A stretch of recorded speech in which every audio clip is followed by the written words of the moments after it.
before the United Nations. Here he is with Kurt Waldheim, the secretary at that time. And there before the United Nations, he revealed his Marxist beliefs.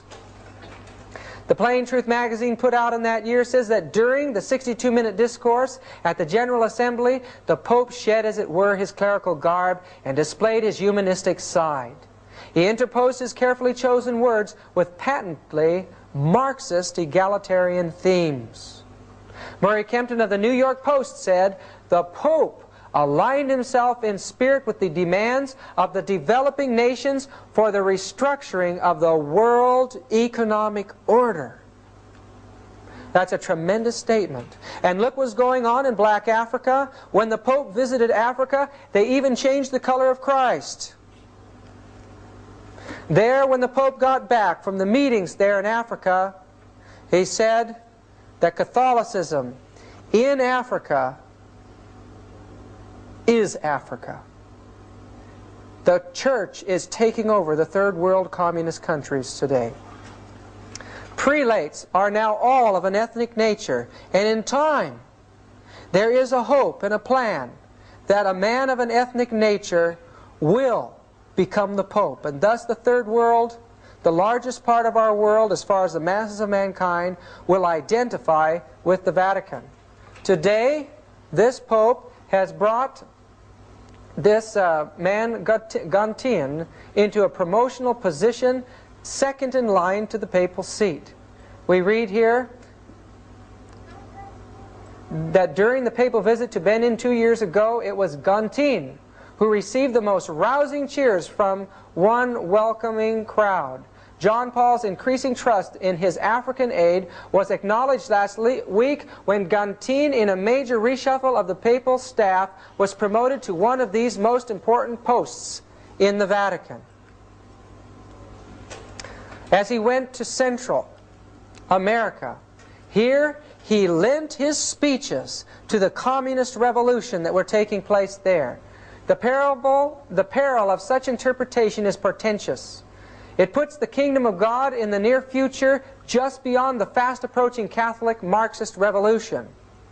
The spirit of these biblical Marxist, Leninist-oriented quotations has already impregnated the whole fabric of the Latin American church. From Tierra del Fuego to the borders of the U.S., scattered all along the continent, there are undetermined battalions of missionary priests, nuns, lay workers, preaching and practicing a combination of the tenets of liberation theology and the neo-Marxian Catholicism of Pope John Paul II.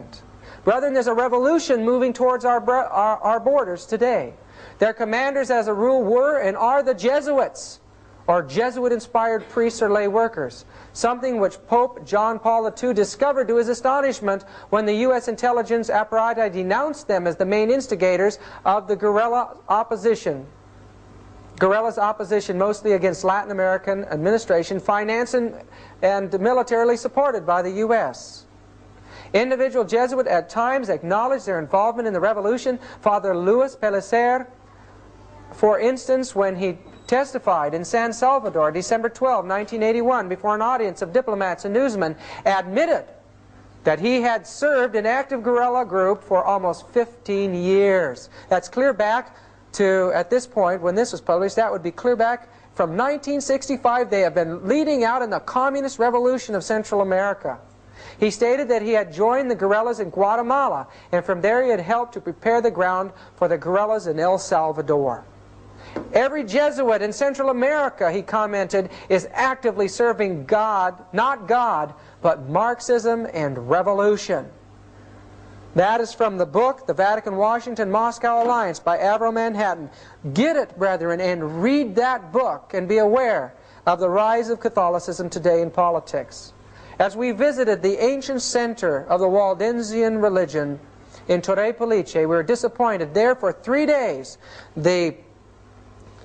these former Christians, now still calling themselves Waldenses, and the Catholics, were carrying on a communist rally for 3 days called Il Unita, singing Marxist hymns, and you can see the sickle and the hammer there as their symbol. Christians have become communists in this world, and it's the biggest movement taking place. In the countries that Jim and I pass through in our traveling, we're constantly faced with this type of thing. Clear out on the island of Patmos, they were having a communist Christian rally there, the Greek Orthodox Church. Brethren, we are not aware of what's taking place. We have been blind for too long.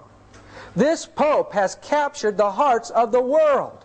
The world is now wandering after the beast. If there is any time, the healing of the wound is taking place now. And friends, the power, once it is gained again, will result in mass persecution. President Reagan recognizes the power of the Roman papacy, and that 25% of the American populace is Roman Catholic in votes. Avram Manhattan's book, Catholic Power Today, page 129, tells us the Catholic Church is the largest church in the United States of America. Ecclesiastically, she is the best organized. Financially, she is on a par with any of the giant trusts or corporations of America. Indeed, should the occasion arise, she could stand up to all of them collectively. Politically, she is looming ever larger at the White House. She is a power in the Senate, a force at the Pentagon, an invisible agent at the FBI, and the most subtly intangible prime mover of the wheel within the wheel of the United States of America, the Central Intelligence Agency.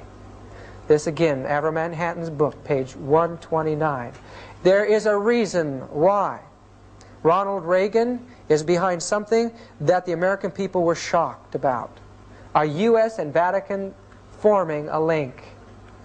Here we find that it wasn't the last official Vatican ambassador was in 1867.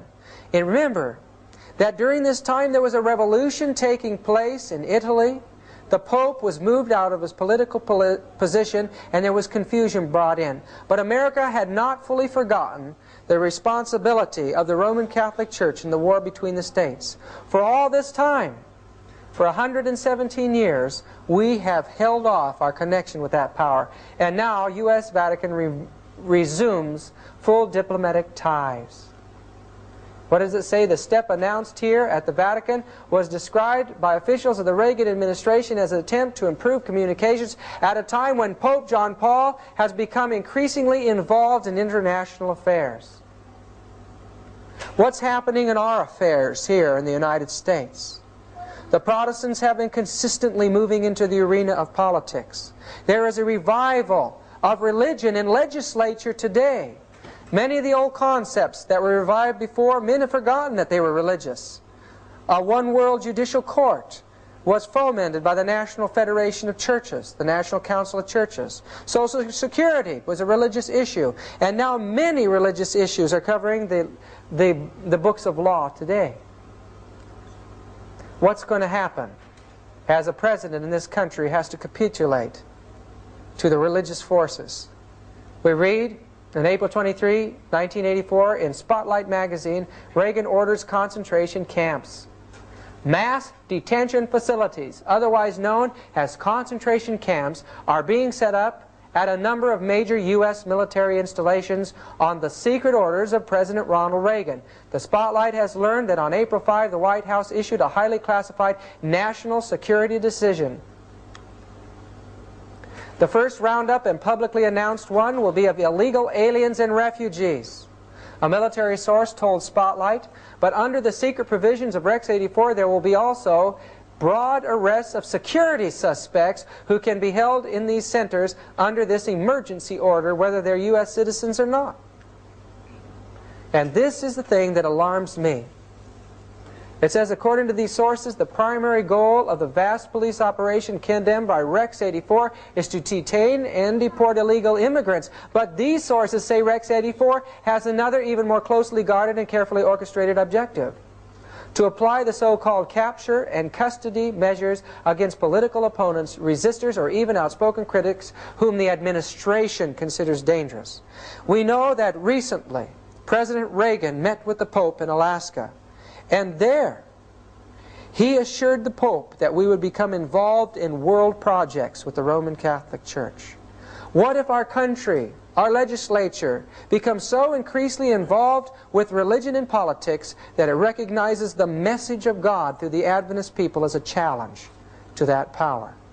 will be put in concentration camps.